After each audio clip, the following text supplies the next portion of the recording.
क्या हाल है? NEET entrance exam के हम बहुत पास हैं।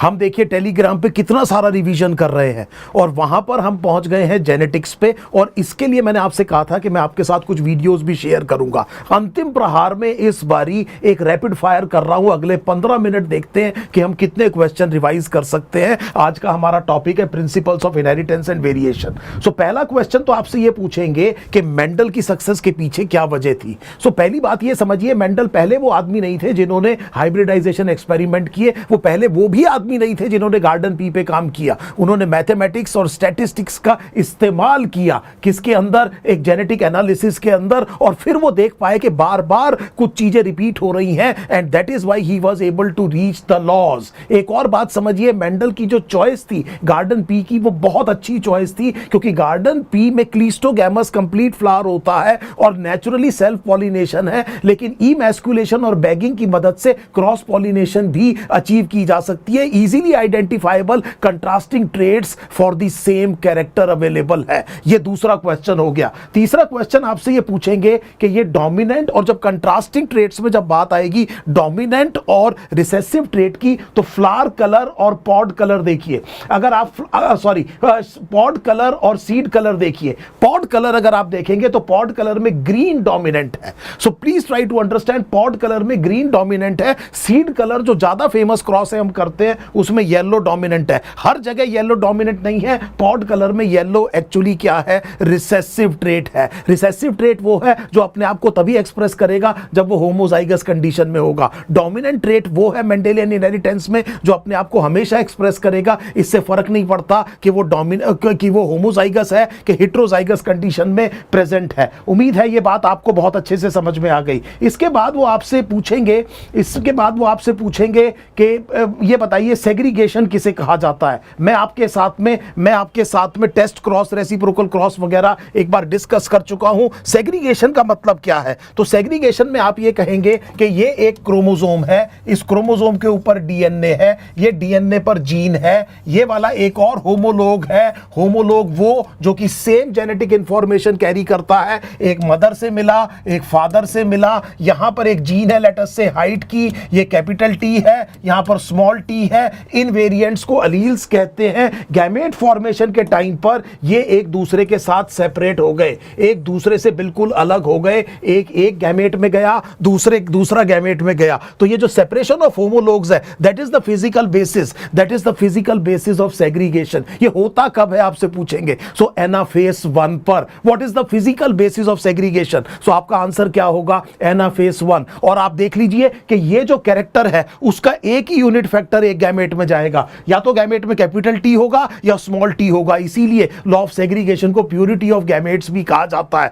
और इसलिए एक और बात ये समझिए, gametes are always pure for the trait. ये भी क्वेश्चन आपसे पूछा जा सकता है। एक और चीज समझिए, अब आपसे ये कहा कि मान लीजिए ये एक क्रोमोसोम नंबर 1 है, ये होमोलोग्स हैं। इसी तरह से एक और क्रोमोसोम है, दिस इज क्रोमोसोम नंबर 2, ये एक और पेयर है। यहां पर लेट अस से कैपिटल बी और स्मॉल बी है, और यहां पर लेट अस से कैपिटल ए स्मॉल ए है। अब आप समझ गए कि अब हम दो लोकस की बात कर रहे हैं, दो अलग अलग कैरेक्टर की बात कर रहे हैं। ये जीन और ये जीन एक दूसरे के साथ में अलील शेयर नहीं कर रही है। ये हेटेरोलोगस क्रोमोसोम्स पर लोकेटेड है। ये आपस में लिंक्ड नहीं है। लिंक्ड जीन्स वो होती हैं जो एक ही क्रोमोसोम पर लोकेटेड है। अब होगा ये कि जिस टाइम पर मेटाफेज प्लेट बनेगी, सो बड़े ध्यान से मेरी बात समझिएगा, जिस टाइम पर मेटाफेज पर ये ओरिएंट होंगे, मैं अभी रेप्लिकेट नहीं कर रहा हूं, तो एक ओरिएंटेशन तो इनका इस तरह से हो सकता है। सो दिमाग लगाइए, मैंने ये कहा कि एक ओरिएंटेशन तो ये इस तरह का हो सकता है।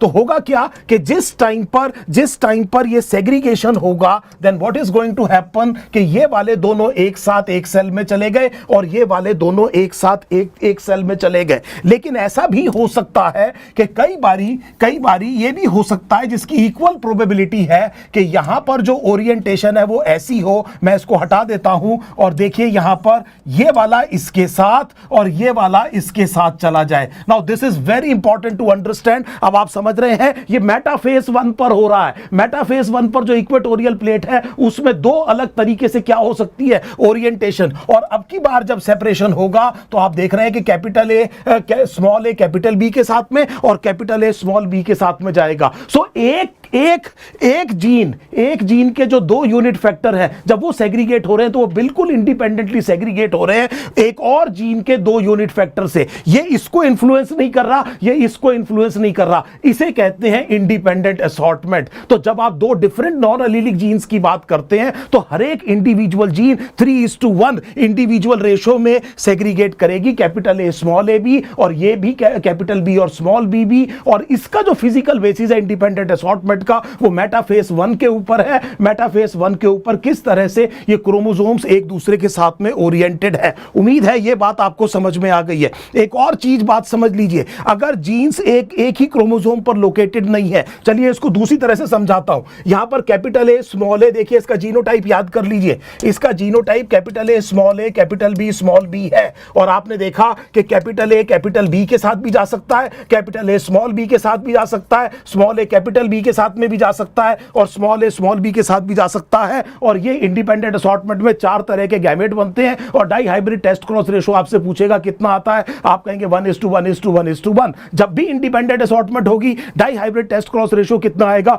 1:1:1:1 आएगा। 50% पेरेंटल, 50% रिकॉम्बिनेंट। पेरेंटल 2 तरह के 25-25% और रिकॉम्बिनेंट भी 2 तरह के जो कि 25-25% होंगे। अब हम एक और सिचुएशन देखते हैं। इस सिचुएशन में मैंने ये कहा कि ये क्रोमोसोम है, इसके ऊपर ये डीएनए है, यहां पर बेटे कैपिटल ए है, यहां पर स्मॉल ए है, यहां पर कैपिटल बी है, लेट अस से यहां पर स्मॉल बी है। अगर आप देखें तो अभी भी इसका जीनोटाइप ये है, लेकिन फर्क ये है कि the genes A and B are located on the same chromosome. When the genes are located on the same chromosome they are said to be linked. ध्यान रखना बेटे एंट्रेंस एग्जाम में, अगर जीन्स लिंक्ड है तो इंडिपेंडेंट असॉर्टमेंट नहीं होगी, और अगर इंडिपेंडेंट असॉर्टमेंट हो रही है तो जीन्स लिंक्ड नहीं होंगी। अब इसका मतलब यह हुआ कि यहां पर जब ये जीन्स है तो क्या ये इस टाइम पे अगर मैं डाई हाइब्रिड टेस्ट क्रॉस करूं तो रेशो क्या 1:1:1:1 नहीं आएगा? मोस्ट लाइकली नहीं आएगा। और अगर आप एक डाई हाइब्रिड टेस्ट क्रॉस करते हैं और उसका रेशो 1:1:1:1 नहीं आता है, तब आपको पता चलेगा कि शायद लिंकेज है।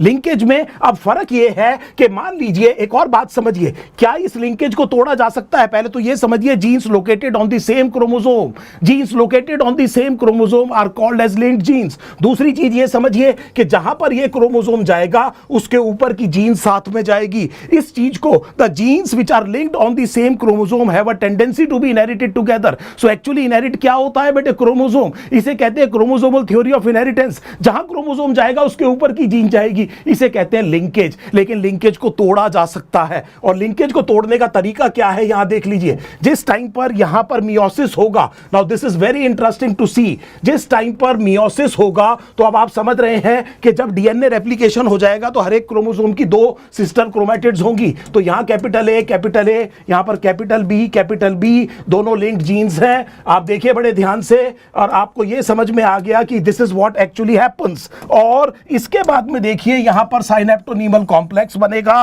और अगर इनके बीच में यहां पर रिकॉम्बिनेशन नोड्यूल बन गया, ये रिकॉम्बिनेशन नोड्यूल अगर यहां पर बन गया तो यहां से ये फ्रेगमेंट कट होकर के there will be an exchange of segments between non sister chromatids of homologous chromosome. दोनों क्रोमोसोम होमोलोगस है, ये दोनों सिस्टर क्रोमैटिड है, ये और ये नॉन सिस्टर क्रोमैटिड है। Non sister chromatid of homologous chromosomes के बीच में एक्सचेंज ऑफ सेगमेंट, इसको हम क्या कह रहे हैं? Crossing over. और इस क्रॉसिंग ओवर से लिंकेज टूटेगी। ये कैपिटल ए यहां आ जाएगा, स्मॉल ए यहां आ जाएगा। इसका मतलब एक कैपिटल ए कैपिटल बी के साथ गया, एक स्मॉल बी के साथ गया, और आप देख रहे हैं कि इस केस में लिंकेज टूट गई। तो आपसे क्वेश्चन पूछेगा क्या लिंकेज तोड़ी जा सकती है? तो आप कहेंगे हां। वो पूछेंगे किस प्रोसेस से? तो आप कहेंगे रिकॉम्बिनेशन। रिकॉम्बिनेशन कब होता है? गैमेट फॉर्मेशन में। किस स्टेज में? Meiosis 1, prophase 1। किस टाइम पर? पैकिटीन के अंदर होता है। सो पैकिटीन में ये होता है। इसके बाद आपसे पूछेंगे क्या कोई रिलेशनशिप है इस डिस्टेंस के बीच में? सो इमीडिएटली हमें समझ में आ गया कि अगर 2 जीन्स बहुत पास होंगी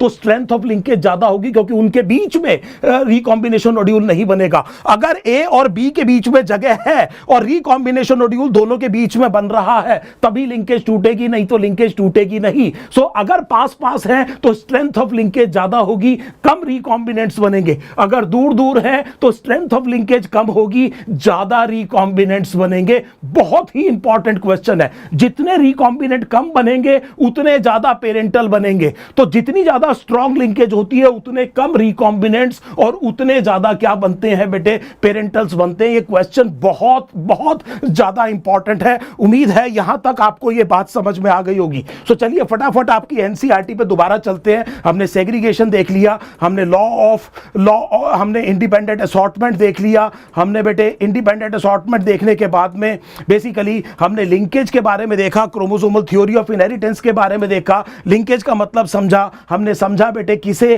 किसे हम कहते हैं कि रिकॉम्बिनेशन, और रिकॉम्बिनेशन की वजह से हमने देखा कि किस तरह से अगर जीन्स पास है, यहां देखिए बेटे जीन कितनी दूर है और यहां देखिए कितनी दूर है, यहां पर जीन दूर दूर है तो तय है कि नंबर ऑफ रिकॉम्बिनेंट्स ज्यादा होंगे 37.2%। यहां पर जीन्स देखिए बेटे पास है, इसका मतलब कम केसेस में रिकॉम्बिनेशन नोड्यूल दोनों के बीच में बनेगा। इसीलिए देखिए बेटे रिकॉम्बिनेंट्स केवल कितने हैं 1.3, और 100 में से इसको माइनस कर दीजिए, बाकी क्या होंगे बेटे, पेरेंटल होंगे। कंप्लीट लिंकेज में 0% बेटे रिकॉम्बिनेंट होगा, 100% क्या होगा बेटे, पेरेंटल। रिकॉम्बिनेंट कभी भी 50% से ज्यादा नहीं हो सकते, क्योंकि 4 में से केवल 2 क्रोमेटिड बेटे पार्ट लेते हैं क्रॉसिंग ओवर के अंदर, यह भी याद रखिएगा। तो रिकॉम्बिनेंट 0 से 50% हो सकते हैं, और जो पेरेंटल है वो कम से कम 50% से लेकर के।